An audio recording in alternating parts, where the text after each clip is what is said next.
কি রে, উটি কেড়ে বসে আছে, চেনা চেনা লাগিচ্ছে, এর আগে তো ইটি কখনো দেখি নাই। এ ভাই, কিডা আপনি ইটি বসে আছেন কৃষক? এ শালা, আমি কাদের হামাক চিনা পারিচ্ছ না? শালা লিটনেক মারবার যায় এখন আমার এই অবস্থা।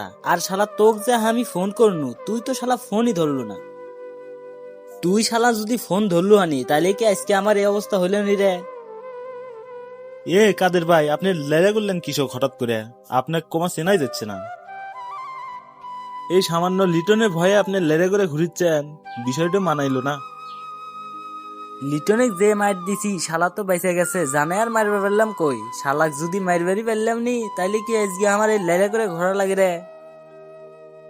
মেরবে পারেন নাই ভালো কথা, তো আপনার এত সুন্দর চুল আর মুছ এত যত্নে গড়াইলেন, সেটা আবার কাটলেন কিসের জন্য? ভাত খাও মাছ খাও ঠিক আছে না, আর এটা বুঝিচ্ছ না? শালা লিটনিক মারার সময় যে আমাকে দেখছে, জাফর যদি এটা জানবার পারে তাহলে তো আমাকে কচু কাটা করবি। তো আপনি মাস্ক না পরে ওদের সামনে বীরগিরি দেখাবার গেছেন কিসের জন্য? আপনার আমার তো রাস্তার এ পাশে ও পাশে পড়ে থাকার কথা ছিল। আর কইস না, বোবা খুনি পিড়াপিড়িতে গেছিলাম সুদ কর বাসুক খুঁজবার, আর বাসুক না পায় এই অকামটা হয়ে গেছে। কথা ছিল যত শেল্টার লাগে বোবা খুনি দিবি, কিন্তু এখন তো কাম হওয়ার পর শালাগারের টিকিও দেখবার পাইছি না। দীর্ঘ 5 বছর যাবৎ চুল আর মুছের যত্ন করেছিলাম, পিছে ঝুটি বাঁধিচ্ছিলাম, তুইও তো দেখছু। হায় রে আমার শখের চুল আর মুছ রে, এল্লা ভাবলি আমার কান্দন আসিচ্ছে। শালারা যে ইনকা করে আমার পিছে টান মারবি সেটা তো আমি ধারণা করতে পারি নাই। অনেক দিনের অপেক্ষায় ছিলাম, মোটা অঙ্কের একটা কোপ দিয়া দেশ ছাড়া হমু, এখন আর তা হবার লয়। মধ্য মাঝখান থেকে আমার চুল কয়টা হারালাম। ভাই আপনি এগুলা চাপ নিয়েন না তো, ওরা আপনাকে চিনবে পারে না, আর চিনলে কি বালটা ছিললেনি সেটা দেখলাম নি। এই নাক কাটা কে, ওরা কি জানে না একবার রাগ করলে আমি কি করবার পারি? তবে একটা কথা মনে রেখেন, লিটন আর সেলিমের বেশি দিন হায়াত নাই, ওরা ওয়াসিরি উপরের টিকিট লিবি সেই ভাক্কা ধরছে। এখন আর কোনো কথা হবে না, তাড়াতাড়ি চলেন, মাথা কিন্তু আমার গরম হয়ে আছে। ইয়ার প্রতিশোধ না নেওয়া পর্যন্ত আমার মাথা ঠান্ডা হবে না। হুম্মুত করে কি আর যাওয়া যাবি রে? প্ল্যান পরিকল্পনা করে দেওয়া লাগবি, আকাম তো একটা বাজাই দিছি। এতক্ষণে হয়তো থানা পুলিশ হয়ে গেছে, আর তুই কি মনে করছো এর বদলা আমি নিব না? একটা কথা মনে রাখিস, বোবা খুনির লোকে কোনো ছাড় হবি না। ভাই আপনার ইনকা পরিস্থিতির জন্য আমার খুব খারাপ লাগিচ্ছে, শালার রাজনীতির জীবনটাই এরকম। স্বার্থ ফুরালে যে যার যার মতো, কার খোঁজ আর কে রাখে। ভাই একটা জিনিস বারবার আমার মাথায় ঘুরপাক খাচ্ছে, বোবার লোক তো এরকম করার কথা না। মনে হয় পুলিশ পরিস্থিতির কারণে আপনার কাছে ভিড়বার পাইছে না, সময় মতো ঠিকই ঢোক বুঝা কোপ দিয়ে দিবি। এখন থেকে একটু সাবধানে থাকা লাগবি, একা একা কোথাও যাওয়া যাবি না, আর রাত্রেবেলা তো বাড়ানি যাবি না। আর শালা তোর আল্লাহ ডিস্টার্ব আছে, কোনো কাজে ডাকলে 65 মারার ধান্দার থাকোস, ইটি যাম না সিটি যাম না, ইয়া হচ্ছে ওয়া হচ্ছে। তুই যদি আজকে আমার সাথে থাকলো আনি, ওরা কি হামাক চেনা পায়? তুই হামাক নেতা হিসেবে মানুষই না। কে রে, হামাক দেখে মানুষ থরথর করে কাঁপে, আর তুই হামাক দেখে ভয় পাস না। আমার আল্লাহ ভুলই হসে ভাই, আপনার সাথত গেলে আর এই কামটা আপনার হলেও নি না। যাই হোক ভাই, নেক্সট টাইম আর ইনকা ভুল হবে নি না, আপনি যেটি আমিও সেটি। চলেন, এটি বসে থেকে আর লাভ নাই, বোবা ভাইয়ের কাছে যাই, দেখি সে কি বিচার করে। ভাইয়ের সামনের জাতি আমার লজ্জা লাগিচ্ছে, চুল মুছ ছাড়া হামাক কিরাম লাগিচ্ছে। চুল মোজ জান নাই, তাই বোঝে চুল কি জিনিস। প্রথমে তো ভাবছিলাম এই গরুর দালাল আবার কিডা। আমাদের গ্রামত একজন গরু কিনবে আসে, সেম ওই রকম লাগতেছে আপনাকে। যার মতো লাগে লাগুক, এখন চ যাই। আচ্ছা চলেন তাইলে। ওসি জাব্বার, আমরা কিন্তু সবই বুঝি, রাজনীতি সব জায়গায় চলে না, শেষে কিন্তু পিছনে চেয়ারটা থাকবি না, বুঝলা ওসি জাব্বার?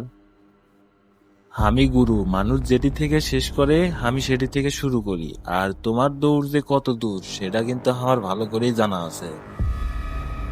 লিটনে কেডা জানে মারার চেষ্টা করছে সেটা কিন্তু আমার ভালো করে জানা আছে। গুরু, আমি আর কি কমু বলেন, সব দিকত শেল্টার দিয়েই চলা লাগে। আমরা আপ্রাণ চেষ্টা করতেছি যত তাড়াতাড়ি সম্ভব এই লিটনিক মারছে কেটা সেটা খুঁজে বের করবো। যদি তাই হয় তাহলে বোবার লোকে ধরিচ্ছেন নাকি সব? সব টেকনিক কি আমাদের বলে দেওয়া লাগবি? তলা পেটের দুটো লাথি মারলি সব সত্যি কথা এমনি বেড়ে আসবি। আমরা যদি এই দাবিটাই করে বসি, আর যদি প্রমাণ না করতে পারি যে এই কাজটা বোবাখনির লোকই করছে, তখন পরিস্থিতি প্রতিকূলের দিকে যাবে, তখন আর আমরা কিছু করা পাবো না। সমস্যা নাই, সেটা আমরা দেখমনি। জাফরের কাছে যাচ্ছি, যদি কোনো কিছু উল্টাপাল্টা দেখি তাইলে কিন্তু পরিস্থিতি খারাপ করে দেবো। আচ্ছা ঠিক আছে গুরু, আপনি আসেন, আমি দেখতেছি এই বিষয়টা।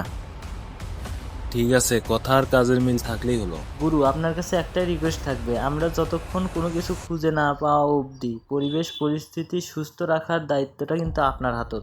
এই বিষয়ে সরাসরি কথা হবে, ফোনে এসব কথা থাক। আচ্ছা গুরু, রাখি তাইলে। আসসালামু আলাইকুম।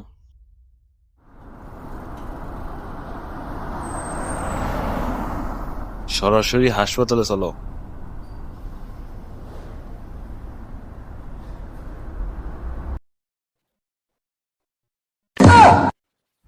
এ তুই কিটা রে? বলা নাই কওয়া নাই, হুট করে বাড়ির ভিতরে আছো যে? ভাই আমি কাদের, হামাক চিনা পারিচ্ছেন না? তোর এই অবস্থা কে কেটে লেটা করে দিলে?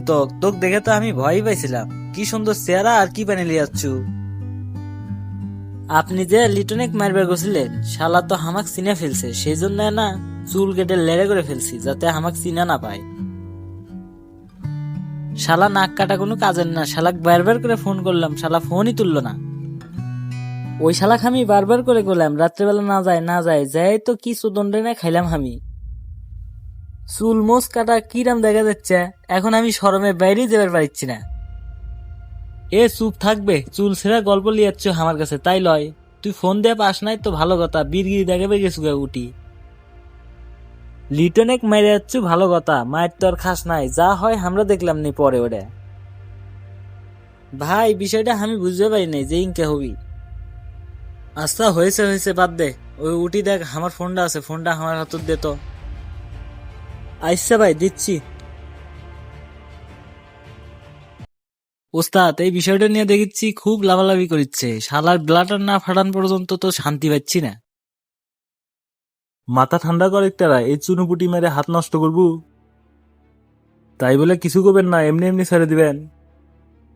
কাশমাস্তান কবে কাক ছেড়ে দিচ্ছে রে টেরা, নির্বাচনটা শেষ হবে দে, নির্বাচনের মধ্যে এগুলা ঝামেলার মধ্যে জড়ানো যাবি না। আপনি আমাকে যতই মানা করেন না কৃষক, ওই শালাক জিটি পামু সেটি বসান দিয়ে দিমু। তো কইলাম না মাথা ঠান্ডা করে, প্রতিটা ওয়ার্ডে ক্লাবে ক্লাবে কি অবস্থা? অবস্থা খুবই ভালো, প্রতিদিনে খরচাপাতি দিচ্ছি, আর লোকজন খুব ভালোভাবে প্রচার প্রচারণা চালাচ্ছে। গ্রামের লোকের সমর্থন ক্যাঙ্কা বুঝলু? ইউনিয়নের আনাজে কোনাজে মহল্লায় ঘুরে ফিরে যেটা বুঝলাম, সমর্থন আগের থেকে বাড়ছে। সেটাই হওয়ার কথা, দলীয় প্রতীকে সমর্থন না নিয়ে ভুল করি নাই। সেটাই তো আমি বুঝলাম না, আপনি চাইলে তো দলীয় প্রতীক পেলেননি, সেটা থুয়ে আপনি স্বতন্ত্র কিসের জন্য দাঁড়ালেন?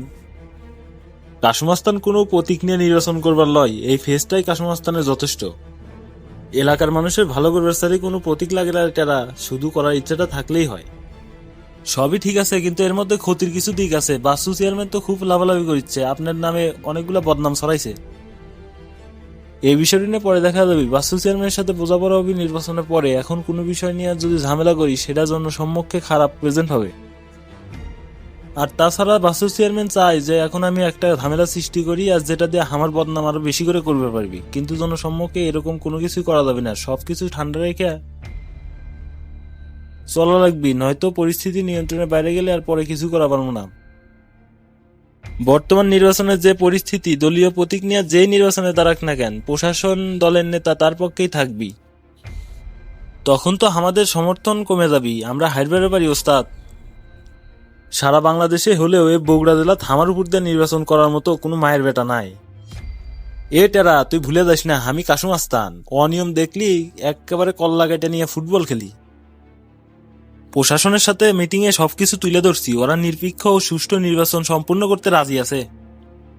ওস্তাদ, আপনি দলীয় প্রতীক নিলেন না, প্রতীকটা তো রানিং নেতার কাছে চলে গেল। সমস্যা কি, জনগণ যাকে যোগ্য মনে করবি তাকেই ভোট দিবি, আর যদি বেশি প্রতীক নিয়ে ঝামেলা করে তাহলে পিঠা বালিশ বেঁধে নিয়ে চলে আসবি। ওস্তাদ, বাড়ির সামনে মানুষ এসে ভরে গেছে, আপনার সাথে সবাই দেখা করতে চাইছে। তুই যা সকলি কি বসবে, আমি আসিচ্ছি। আচ্ছা ওস্তাদ, আমি যাচ্ছি, আপনি আসেন।